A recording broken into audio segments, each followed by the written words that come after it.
Wajahnya pada kemana itu?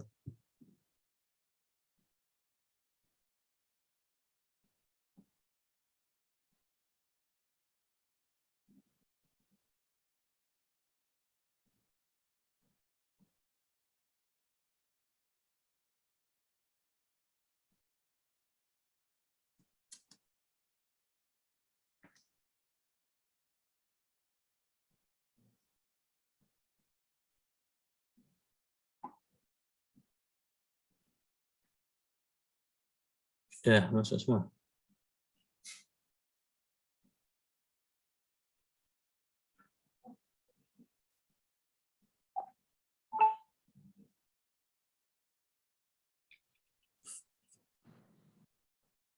Yang enggak kelihatan wajahnya itu mana itu?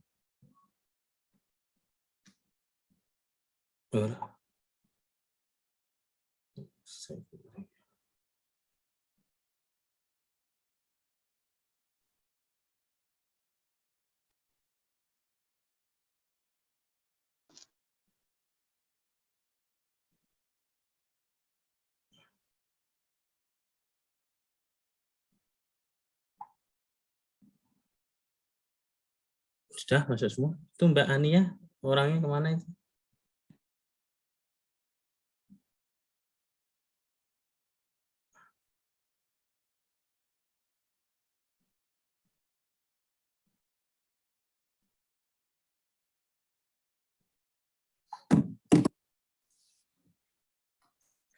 Suara saya masuk nggak? Masuk, Bapak. Masuk ya. Bentar, saya minum dulu.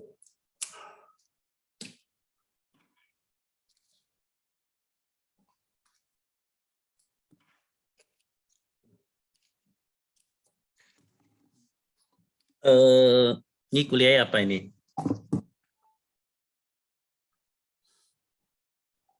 PKN?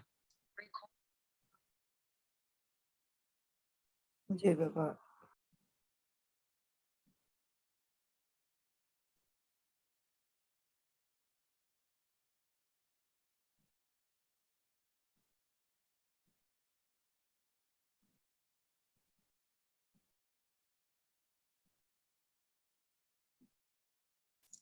Bentar. Bentar. Gini.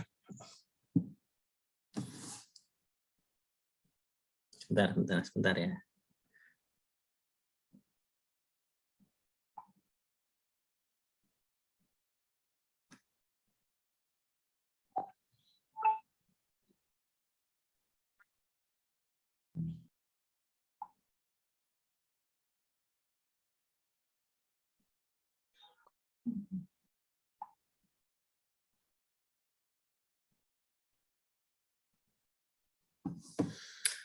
Aduh. Apa kuliahnya ini? PPKN? Iya, Bapak. Biasanya temanya apa tadi? Saya lupa. Sing kepalanya.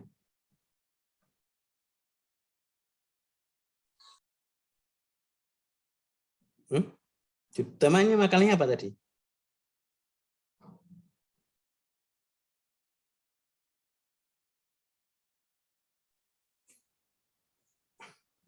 Halo?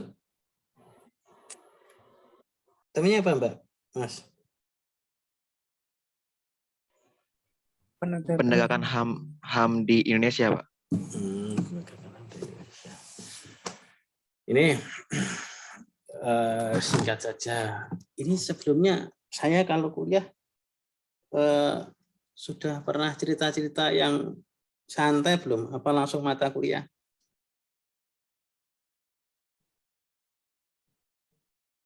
Langsung mata kuliah terus? Langsung kuliah terus? Di kelas ini? Baru kemarin cerita-cerita, Pak. Kemarin cerita apa? Tentang jodoh, Pak. Cerita Tentang jodoh itu, Pak. Cinta. Sudah satu tatap muka kemarin ya. Udah cerita tentang jodoh ya. Semoga dapat jodoh Anda ya. Yang cantik dapat yang cantik jangan dapat yang ganteng. Nanti kalau yang cantik dapat ganteng, yang jelek nggak dapat pasangan, repot nanti ya.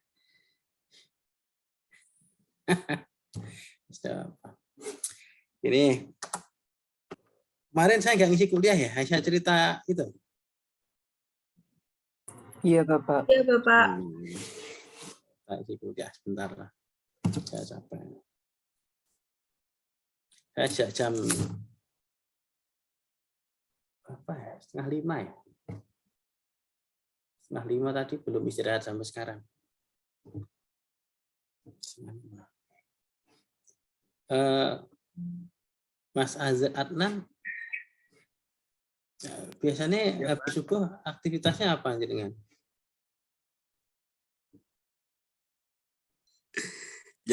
Jarang bangun subuh, Pak. Astagfirullahaladzim. Jarang bangun subuh. Nah, terus jarang bangun subuh, bangunnya apa? Ya, jam 7, jam 8, Pak. Tapi masih bisa bangun ya? Alhamdulillah masih lah, Pak. Kalau nggak bisa bangun, ya. Ya, alhamdulillah masih bisa bangun ya. Ya, semoga segera dapat hidayah ya. Amin. Amin. Ya. Kalau Mas Diwa Hisam, Daya, kalau habis subuh apa aktivitasnya? Habis subuh ya mandi, Pak.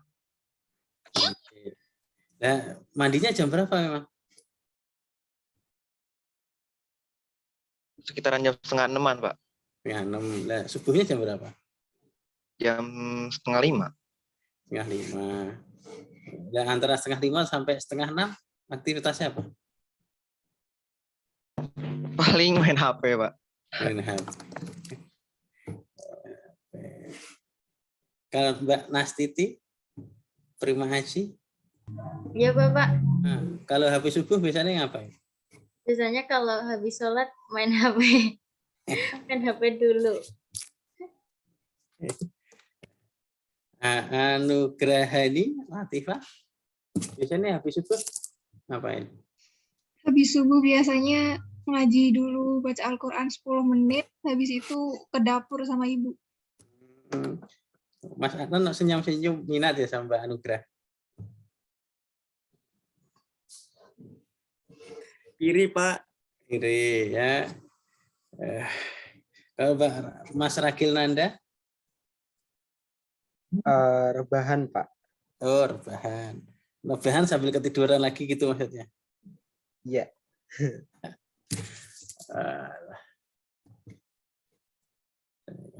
Pengen tahu saja ini. Manusia penegak HAM ini perilakunya kayak apa? Ini kan orang analis ini. Mutiara Kara? Kalau kamu habis subuh ngapain? Diam dulu, Pak. Diam dulu. Terus dia matanya ikut dia merem, tahu-tahu bangun. Enggak, Pak. Enggak. Kalau Anissa habis subuh ngapain biasanya? Anissa siapa, Pak? Anissa 028 itu. Oh. Saya Anje, Pak. Hah? Saya, Pak. Kalau habis subuh biasanya itu nonton kartun, Pak. Nonton kartun. Kalau Vina? Mbak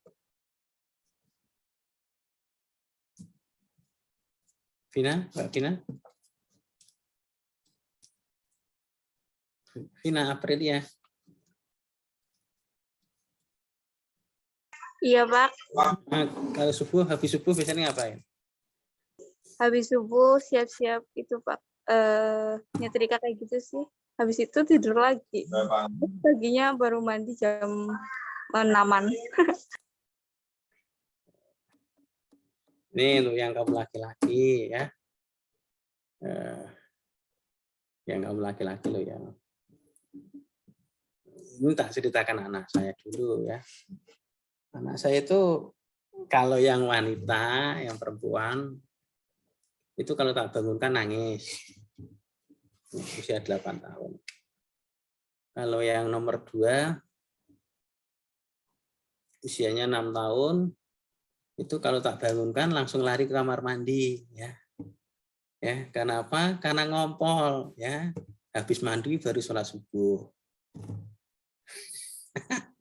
Itu anak saya usia 6 tahun ya, laki-laki, jadi ngompol terus kan. Jadi kalau dibangunkan ibunya kan ngolat itu kalau dengar suara saya langsung bangun, lari langsung ke kamar mandi ya. Kadang ya kamar mandi lama nggak keluar ternyata tidur lagi di kamar mandi kan kayak gitu ya.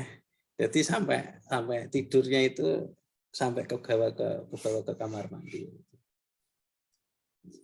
Nah, saya enggak ngerti ya. Ya bagi saya sih rezeki itu ya kalau kita bekerja dapat rezeki kan.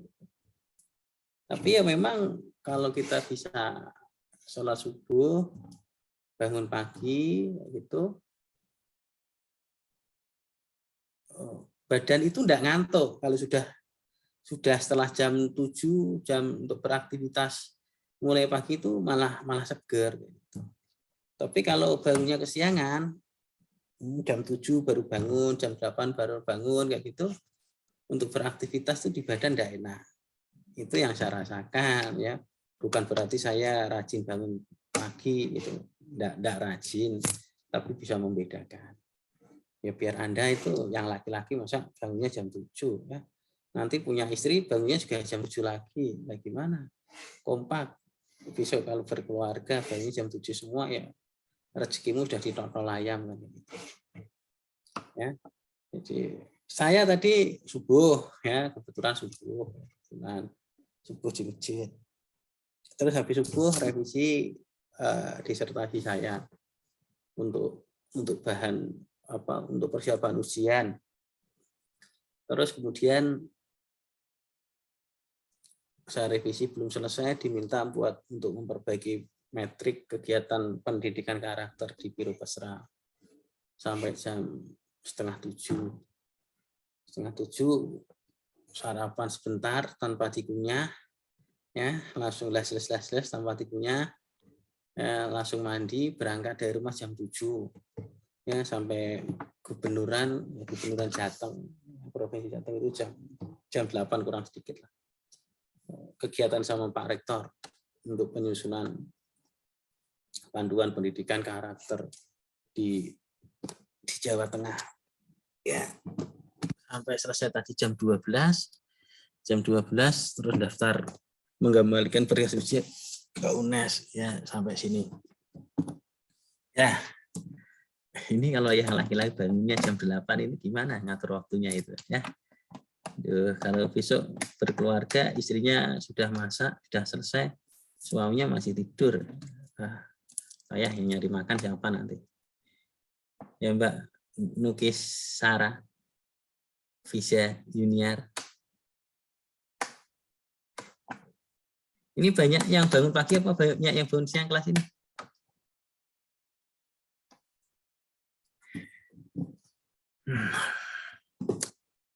Ya, itu jadi anak saya yang kecil aja 6 tahun lah ya, itu tak bangunkan jam subuh sekarang itu jam 4. Subuh sekarang itu jam 4, tidak 4:30. Kalau subuhnya 4:30 untuk saat ini berarti subuhnya di rumah, tidak di masjid. Apakah Anda boleh Pak? Ya boleh, tapi kan ya akan lebih baik yang jamaah di masjid gitu. Ya. Jadi besok kalau kamu berkeluarga ya, Mbak Salma ini kan nanti setelah S1 kan nikah dulu baru cari kerja itu ya, Salma Gisti itu. Ya. Itu kalau punya anak dikondisikan seperti itu, jangan baru lahir sudah dikasih HP, suruh selfie, itu repot ya. Nanti tidak kenal sama orang tuanya ya. Kalau cium pacarnya mau, cium tangan orang tuanya tidak mau, repot kan nanti ya. Ya Mbak Salma ya. Nggih, Pak. Rumahmu mana? Tegal, Pak. Oh, Tegal. Benar, setelah lulus langsung nikah. Mau. Mas Chandra Eko itu udah ada yang mau siap nikah, itu kamu udah siap belum? Aku udah punya, Pak.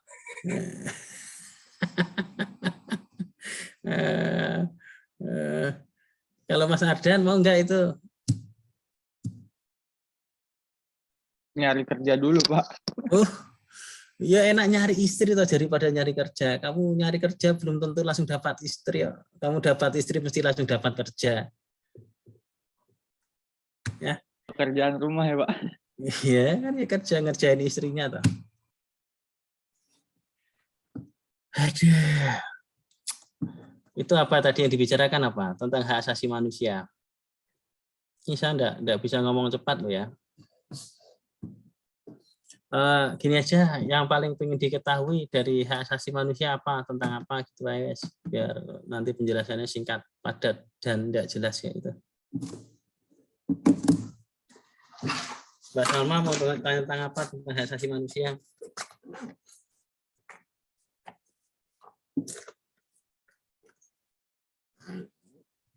Pak, saya izin bertanya, Pak.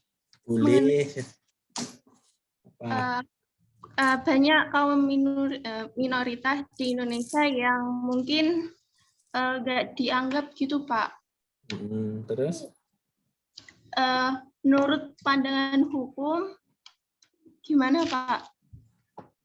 Ya, manusianya. Ini sebentar.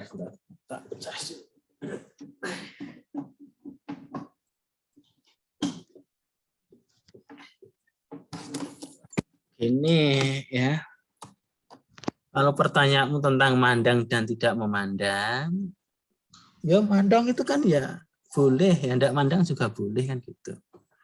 Ya, kalau tidak mandang kan apa mesti melanggar hak asasi manusia kan enggak. Misalnya saya tidak mandang Mbak Salma, apakah saya terus melanggar HAM kan enggak juga. Ya, kan suka-sukanya orang ya, mau mandang atau tidak mandang kan gitu. Ataupun mandang yang pilih-pilih ya boleh lah.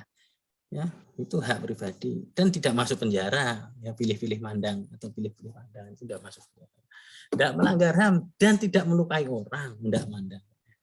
Jadi kalau yang kamu maksud adalah ya orang yang terpinggirkan minoritas itu adalah agama minoritas, kita tidak memandang, ya tidak masalah. Yang penting kan kita tidak ganggu kan. Ya. Apakah itu melanggar HAM? Ya enggak, apanya yang dilanggar. Ya, kecuali ya kita mengganggu ketentramannya, ya kita menghalangi orang tersebut untuk menjalankan ibadah, ya kita menghalangi orang tersebut untuk bekerja, ya kita menghalangi orang tersebut untuk mendapatkan pendidikan, itu tidak boleh, itu melanggar, ya karena pendidikan, pekerjaan, agama itu merupakan hak-hak dasar, hak-hak asasi manusia. Gitu. Ya. Terima kasih, Bapak. Ya, kalau Mbak Salma mau tanya apa?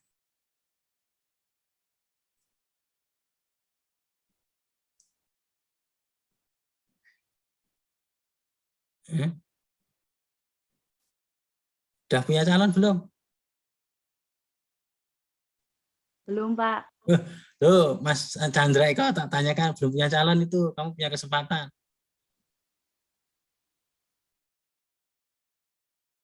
Diterima enggak, Mbak? Masuk kriteriamu enggak si Chandra? Enggak, Pak. Oh, enggak.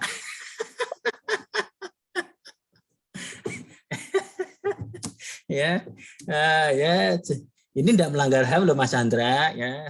Si Salma, kamu masuk seleksinya atau enggak ya? Bukan terus dia menghina kamu, enggak ya. Ya, diterima saja takdir bukan kayak gitu ya. Berdoa saja nanti malam WA kamu minta maaf terus ngajak makan-makan kamu kan gitu. Aduh. Yang lain silakan mau tanya apa lagi tentang hak asasi manusia.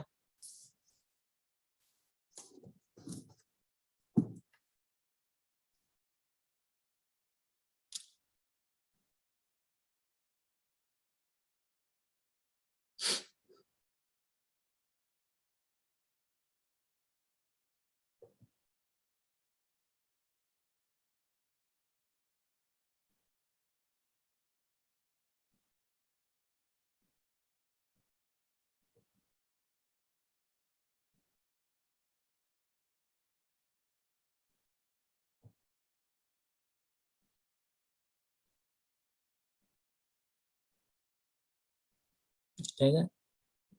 Ini banyak diskusinya apa ya mesti kejawab semua ini.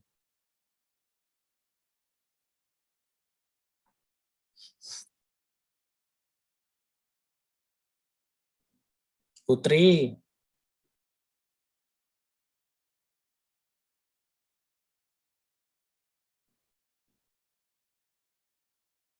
Putri.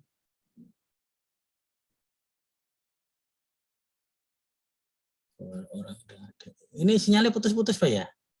Wilma Eka, Wilma Eka. Iya, Pak. Mau tanya apa? Badannya capek semua, menjelaskannya susah nih. Panas belakang kepalanya.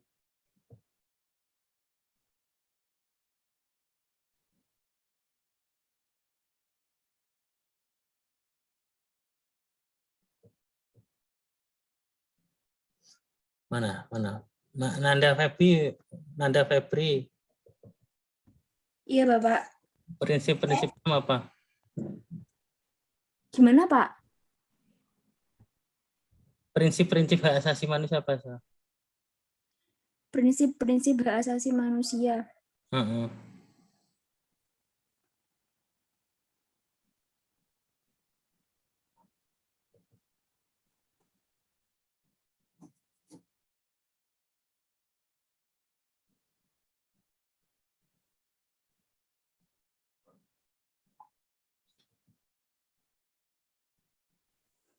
Prinsip-prinsip hak asasi manusia itu kesetaraan, terus tidak dapat dicabut, terus universal, terus tanggung jawab negara. Yes, manut lah. Pokoknya benar salah, tak anggap tidak salah ya. Kalau saya tidak connect ini, mau mikir apa? Via tulisan ini. Ya. Nalail.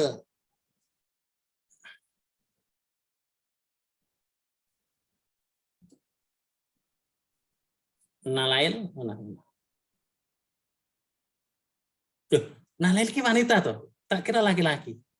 Oh. Iya dah. Tadi wajahnya laki-laki sekarang ganti wanita. Mbak Siti Nailil ya. Nailil. Karomah.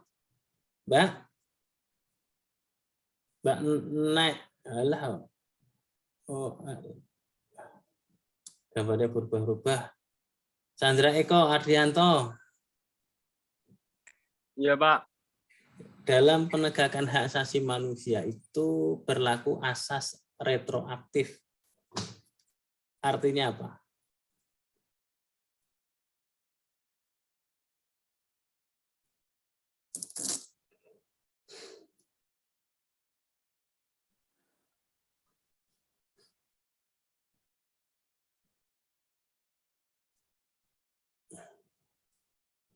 Ganti yang wanita-wanita biar matanya tidak ngantuk.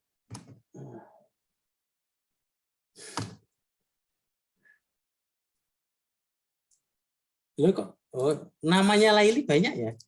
Fajar Setiabudi. Fajar. Ya, Pak. Dalam penegakan hak asasi manusia itu berlaku asas retroaktif. Artinya apa?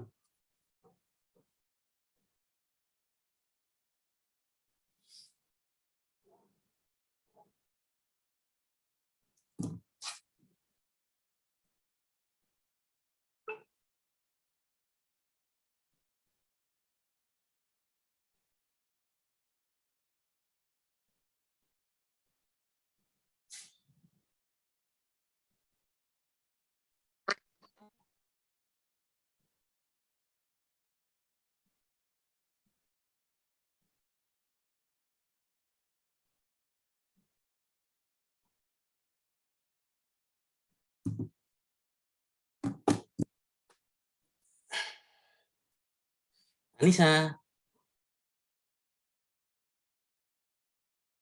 Mbak Anissa?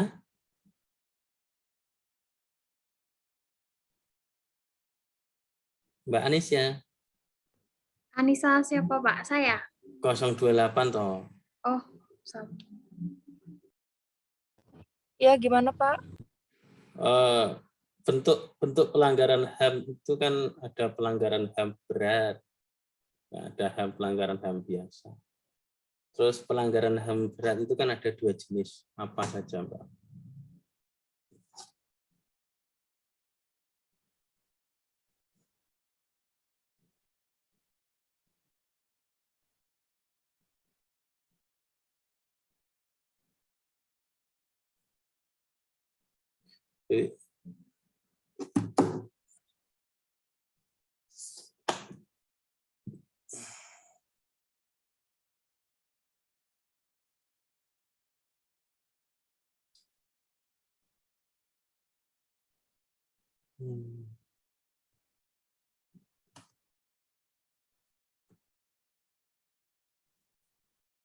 Ganti Mbak Adinda. Adinda? Iya Bapak, Rumahmu mana? rumahku di Jepara Bapak. Oh, Jeparane mana? Jeparanya di Melonggo. Longgo. Iya, Longgo itu yang pesisir pantai itu? iya, Jauh man. iya Bapak. Mas Diwaisa? Iya Pak, Rumahmu mana? di Bekasi. Oh, kalau ke Melonggo jauh nggak? Jauh. Oh, jauh. Nanti ketemuan di kampus aja ya.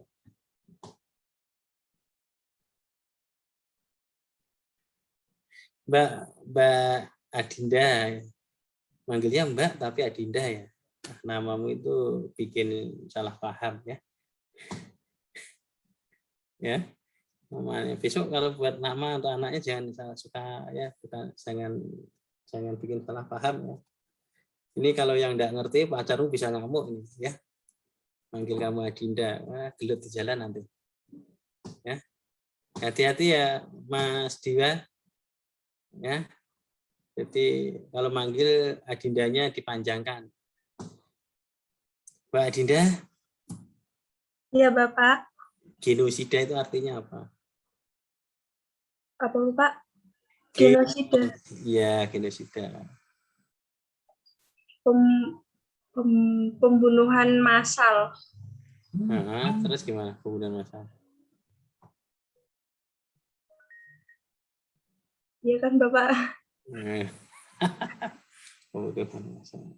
Ya, pembunuh massal benar, tapi perlu ditambahi secara terstruktur, masif, ya. Jadi nanti kalau kamu semua laki-laki itu menyakiti hatimu, terus kamu kasih racun semua, kasih cyanida semua, itu pelanggaran HAM berat, namanya cyanida, ya. Kok cyanida? Genosida, ya. Terstruktur membunuh semua kaum laki-laki karena menyakiti hati wanita, ya. Itu hati-hati yang laki-laki kalau ini ceweknya tidak pernah traktir, kalau tahu-tahu ngajak traktir, ya itu kamu perlu bawa teman suruh tes rasa. Gitu, ya. Jadi kalau mau makan ayam ya suruh nyoba dulu mati apa enggak, minum kopi ya suruh nyoba dulu mati apa enggak, kayak gitu ya. Enggak pernah traktir, tahu-tahu traktir gitu. Gini sudah. Contohnya apa Mbak? Mbak Adinda. Bapak. Contohnya apa? Contohnya? Mungkin pembunuhan berantai. Pembunuhan apa? Bunuh orang apa bunuh tikus? Bunuh orang Bapak. Bunuh orang. Kalau bunuh tikus nggak ada pelanggaran HAM kayaknya. Tikus ya ada berantai. Jadi lumayan lah. Daripada ngantuk kayak si siapa yang rumahnya Tegal tadi. Si rumahnya Tegal tadi siapa ya namanya? Lupa ya.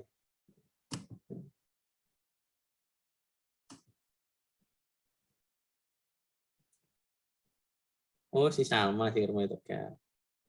Tegal kota apa kabupaten, Mbak? Kabupaten, Pak. Kabupatennya yang Selawi, dekat Selawi atau yang dekat Brebes? Dekat Selawi. Suka makan sate nggak? Suka, Pak. Suka beli sendiri apa lebih suka ditraktir? Ditraktir dong. Oh, banyak temen nih kalau gitu ya. Silarimba Utami. Iya, Bapak. Undang-undang tentang peradilan HAM itu undang-undang nomor berapa?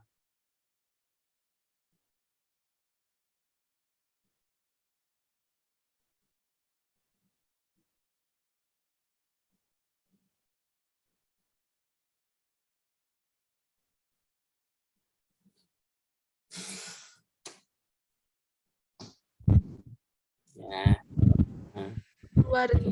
Undang-Undang 26 tahun 2000, Bapak. Nomor 26 tahun 2000. Apa tentang apa itu?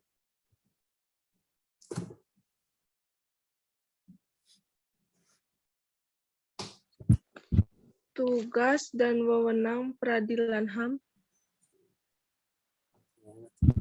Peradilan HAM. Kalau tentang HAM itu nomor 39 tahun 99.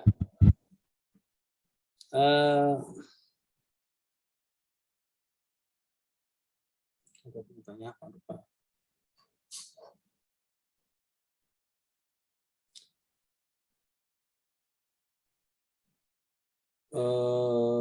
Apa ya, belum tak tanya ya. Yang wanita-wanita saja lah, yang laki-laki enggak semangat saya. Yang wanita-wanita saja. Ainaya. Namanya susah. Ainaya. Ainaya akhlakul karimah. Itu panggilannya apa itu? Akhlak gitu.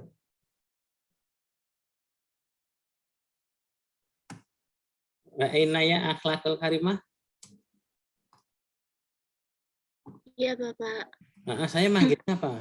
Ain, atau akhlak, atau aniaya? Ainaya, Bapak. Nah, kamu itu. Gimana? Kok namanya akhlak bagus, tapi kok yang terakhir ainaya teraniaya apa gimana itu? Kamu yang mana ini? Ini saya mau tanya.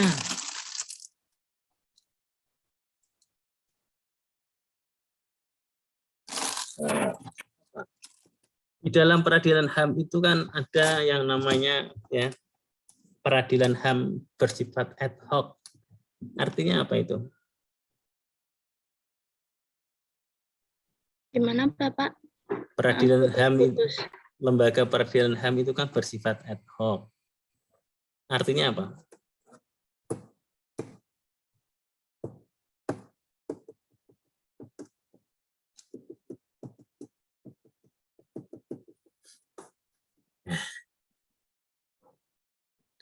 Itu kayak cintane si Chandra sama si Galuh itu loh. Ya, kira-kira cintanya kekal apa abadi itu? Atau dibuat-buat atau sementara?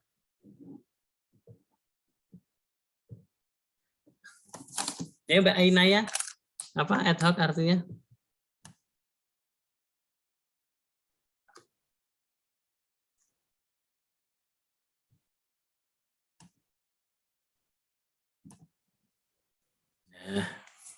Itu artinya bersifat sementara, ya.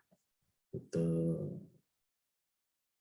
karunia ilahi, nama karunia ilahi, terus saya manggilnya gimana ini? Ilahi, inia, atau run, atau kar? Ini benar, namanya karunia ilahi gitu? Benar, Pak. Namanya kok unik, karunia ilahi. Terus panggilannya apa itu? Nia. Nia? Iya, Pak. Pengen bertanya apa pengen ditanya? Mau tanya, Pak. Tanya apa?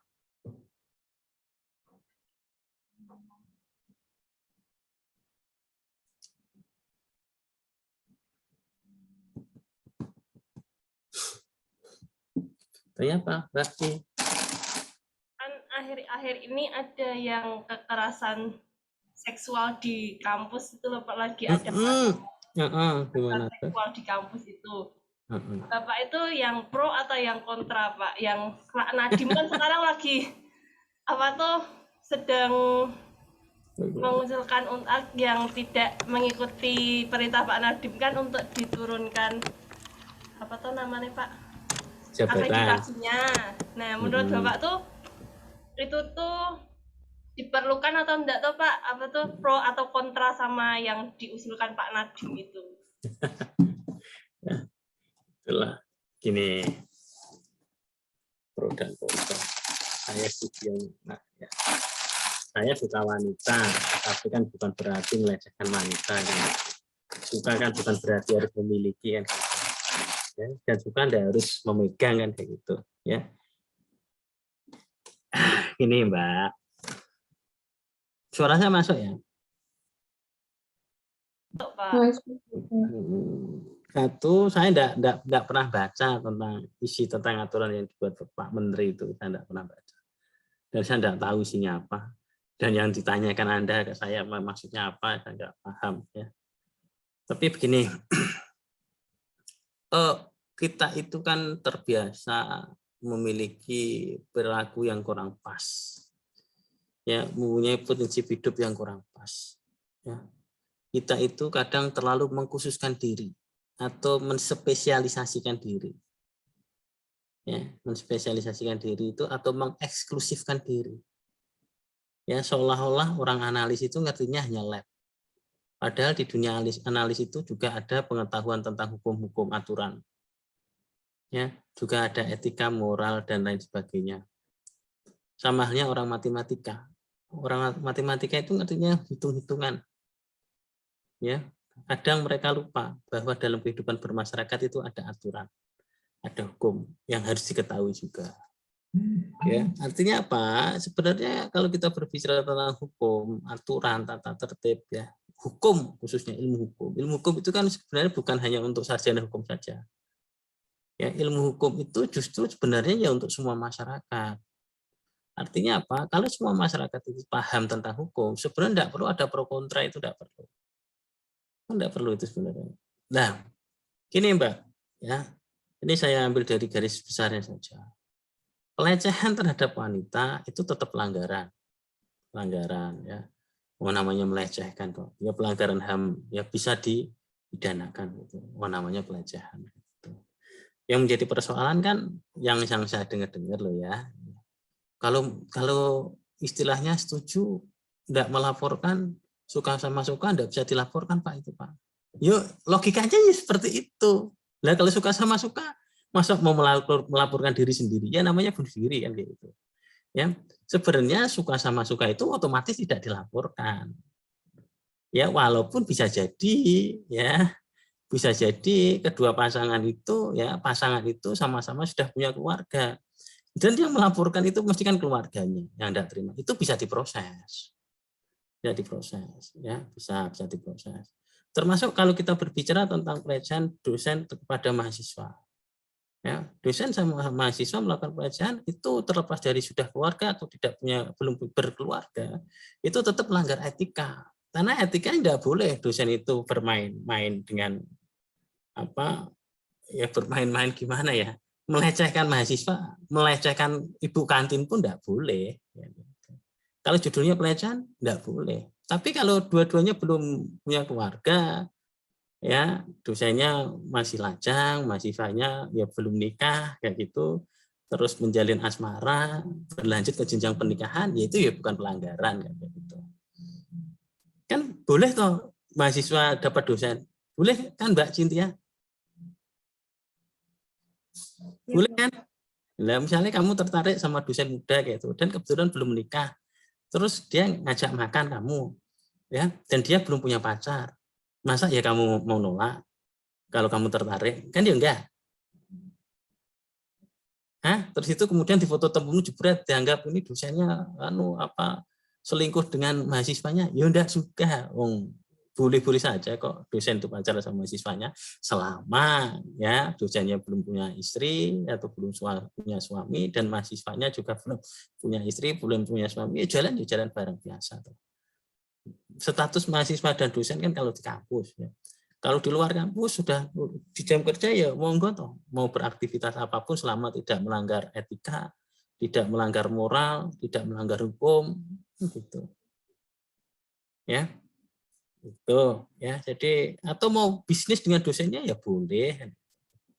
Nah, gini Mbak, ya kalau masalah pelecehan itu sebenarnya itu kan dasarnya kan mesti dikaitkan dengan aturan hukum pidana yang berlaku. Ya, dalam aturan kitab undang-undang hukum pidana itu memang ya di Indonesia itu memang tidak ada payung hukum atau tidak ada hukuman bagi ya perbuatan zina yang dilakukan oleh pasangan yang tidak terikat pernikahan. Selama tidak ada yang melaporkan, perangkat hukum kita tidak bisa menghukum itu. Itu loh. Ya, misalnya kamu punya teman siapalah, ya anggap teman bunga apa XX gitu. Pacaran sama teman laki-lakimu, ya, terus sering ke wisata ke Bandungan, ke Baturaden, ke mana ke Tawangmangu kayak gitu, tempat-tempat wisata itu. Kemudian kumpul suami istri kayak gitu. Itu secara akidah dosa. Tapi kalau kita berbicara sistem hukum kita tidak bisa menangkapi mereka itu tidak bisa karena memang belum diatur itu. Maka supaya bisa ditangkapi, caranya ada yang melaporkan. Kan gitu. Entah dari pihak laki-laki atau dari pihak perempuan. Nah, itulah yang diadopsi untuk membuat dasar pemikiran aturan tentang pencabulan di perguruan tinggi. Karena aturannya itu tetap tidak boleh lepas dari aturan hukum pidana yang ada. Nah, kata harus ada laporan itu untuk mempermudah dilakukannya tindakan. Itu Mbak, siapa tadi yang tanya? Ya Pak. Loh, berarti enak di dosennya. Ya enggak juga, itu kan mungkin enggak dilaporkan, enggak ada yang melaporkan karena kesepakatannya kan itu. Nah, kalau alasannya adalah karena ketakutan, itu ceritanya beda lagi. Ya, karena ketakutan ceritanya beda lagi. Kalau enggak berani ceritanya beda lagi. Itu tetap bisa diproses. Ya, tetap bisa diproses kalau yang itu. Ya. Itu. Udah cukup itu dulu ya. Ya, semoga enggak ada pelecehan dosen lah. Ya, semoga saya juga enggak aneh-aneh sama Anda semua ya. Saya takut ya. Ya. Saya takut enggak berani ya. Ya Mas Prasetya ya. Nanti kalau kamu jadi dosen muda, cari sebanyak-banyaknya mahasiswa muda ya untuk kamu seleksi ya. Ya Pak. Seleksi apanya ya? Kamu dibawakan sianida ya. Adanya kamu kelenger nanti ya. Semoga lah. Yang penting berbuat baik, jangan aneh-aneh ya. Bangunnya jangan jam 7 ya. Yang laki-laki itu ya bangunnya jam 4 sholat subuh lah, kan hanya 2 rakaat gitu ya. Itu udah cukup, sekian, terima kasih. Wassalamualaikum warahmatullahi wabarakatuh. Waalaikumsalam warahmatullahi wabarakatuh. Enggak, Pak.